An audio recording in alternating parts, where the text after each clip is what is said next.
Hi students, how are you? Fine? Okay. ஆக்சுவலாக நம்ம மற்றவங்கள பற்றி கம்பேரே பண்ண வேண்டாம். நமக்கு இருக்கிற திறமை மற்றவங்களுக்கு இருக்காது, மற்றவங்களுக்கு இருக்கிற திறமை நமக்கு இருக்காமல் இருக்கலாம். அதை பற்றி நாம் ஏன் கவலைப்படணும்? அவங்கள மாதிரி நம்ம நற்குணங்கள் எல்லாம் எடுத்துக்கலாம், முயற்சிகள் எடுத்துக்கலாம். அவங்களுடைய நற்குணங்களை அப்படியே அதை மட்டும் எடுத்துக்கலாம்.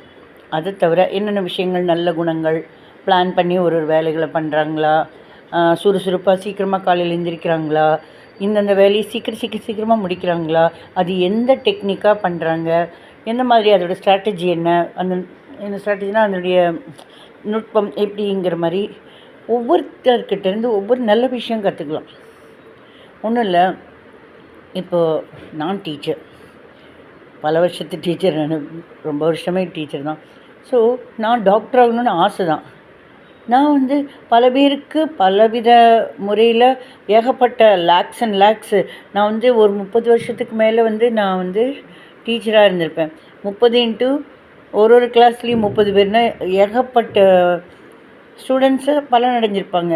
ஸோ கடவுள் நம்ம ஒவ்வொருத்தருக்கும் ஒவ்வொரு பர்பஸ்க்கு தான் நம்மளை படைச்சிருக்காங்க. எனக்கு அது வேணும், எனக்கு இது வேணும்னு ஒன்றும் இல்லை, பந்தி பரிமாறியிருப்பாங்க. ஒவ்வொருத்தருக்கும் பர்பஸுங்கிறது ஒன்று தான்.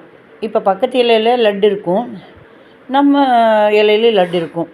லட்டுங்கிறது ஒரு பர்பஸ், நம்மளோட இலையில் இருக்கிற லட்டுங்கிறது ஒரு பர்பஸ். அதில் ஒரு திராட்சை இருக்கும், இதில் ஒரு முந்திரி இருக்கும். எனக்கு அதில் திராட்சை இருக்குது, அது வேணும்னு பிடுங்க முடியுமா? நமக்கு அதே லட்டு தான், அது உள்ளுக்குள்ளே திராட்சை இருக்குமா இருக்கும், அவங்களுக்கு உள்ளுக்குள்ளே முந்திரி இருக்குமா இருக்கும். ஆனால் டேஸ்ட் ஒன்று தான், சுவை ஒன்று தான். ஸோ நம்மளை ஏதோ ஒரு பர்பஸ்க்காக நமக்கு இந்த உடல், மனசு, அறிவு எல்லாமே படைக்கப்பட்ட விஷயம். ஸோ இதில் நம்ம 4 பேருக்கு எந்த விதத்தில் நல்லது பண்ணலாம் அப்படின்னு சொல்லி நினைக்கிறது புத்திசாலித்தனம்னு நான் நினைக்கிறேன். மனசுக்கும் சங்கடம் வராது. நீங்கள் என்ன நினைக்கிறீங்க?